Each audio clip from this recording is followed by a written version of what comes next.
Yan susi. Tumutubo nga ako ng gilid eh. Na Mag-clutch. Doon lagi ako nakastop natin. palit kami ni Boss RC. So, experience natin tong Himalayan.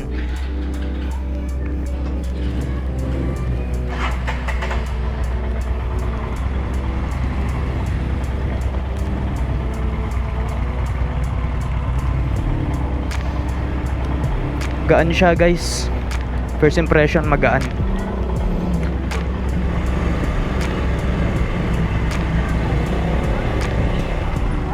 Yeah. Kanan tayo.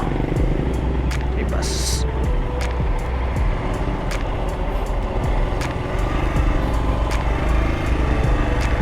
Simula nung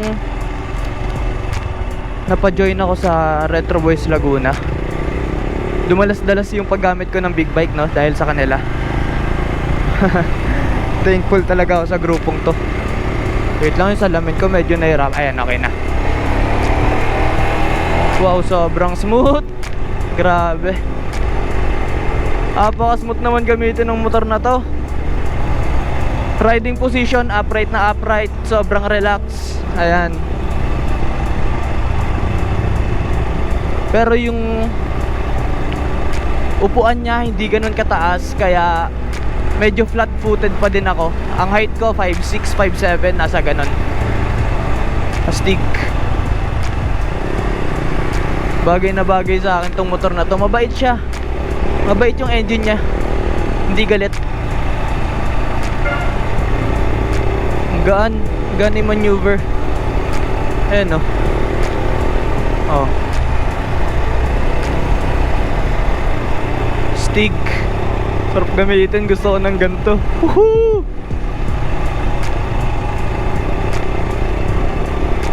Dapat galingan natin sa internship natin. Galingan natin sa internship, sa review, para makuha na agad natin yung lisensya natin.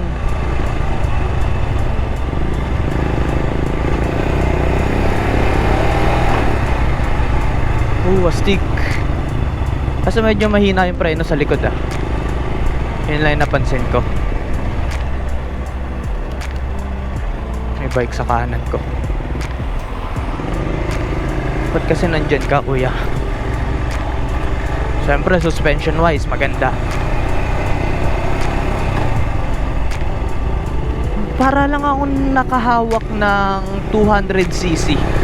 Ganun yung feels niya, mga Benatics. Honestly, hindi siya super powered bike. Para lang ako nakahawak ng 200cc. Pero hindi ko pa naman kasi napipiga talaga, kaya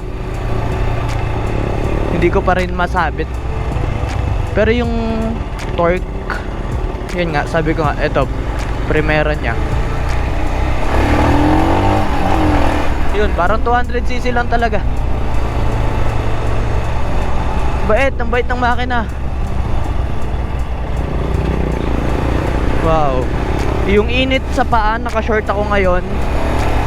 Merong init, pero hindi exage. Pero ba't ka naman magsushort, diba? Ako kasi naka-short ako ngayon, gawa ng pumunta lang naman ako ng Brusang, malapit lang sa bahay, and parang daily commute ko lang naman, ganon. Hindi naman siya malayuan na kailangan kong tumakbo ng malayo, tsaka delikado. Ngayon ito, oh, ganda, sobrang ganda. Pag tumayo ka, ganito yung perspective mo, yan. Yan yung point of view mo pag tumatayo ka sa motor na to. Sobrang sarap tayuan. Stig. Gusto ko na ito. Thank you, Boss RC, sa magpapa-experience. Stig. Wala akong masabi, pasensya na overwhelmed ako. Gustong gusto ko tong motor na to. Siyempre yung CL500, maganda din yon. Pero ito, mas trip ko to. Kung hindi nyo pa napapanood, meron akong vlog about CL500. Hindi ako professional motorcycle reviewer. Hindi ako magaling mag-review ng mga motor. Pero yun, impression lang to. Itong video na to, impression lang sa Himalayan 411. Sobrang solid. Saya. Gagi, thank you, boss RC.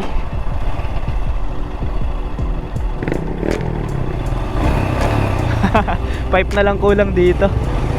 Yan oh, ang galing. Ang galing, ang dali i-maneuver. Ang gaan. Dito sa ilaw, boss.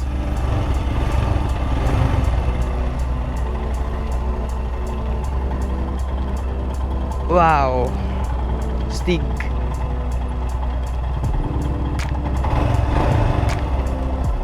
Angas. Woo, thank you.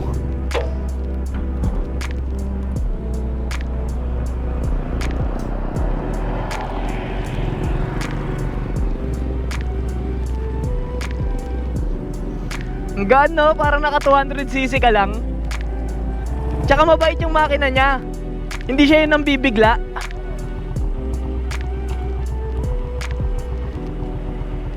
Okay, wag mo na neutral. Hindi siya yung nambibigla na pag binitawan mo yung clutch, 'di ba? Bumirit ka ng primera. Tapos binitawan mo yung clutch, nagsigunda ka agad. Hindi siya yung parang aangat ganon. Hindi siya yun. Lupit nga dyan. Ang bait ng makina. Eh, susi nandun. Ayun lang. O, diba? Magkamukha naman eh. Malay nyo.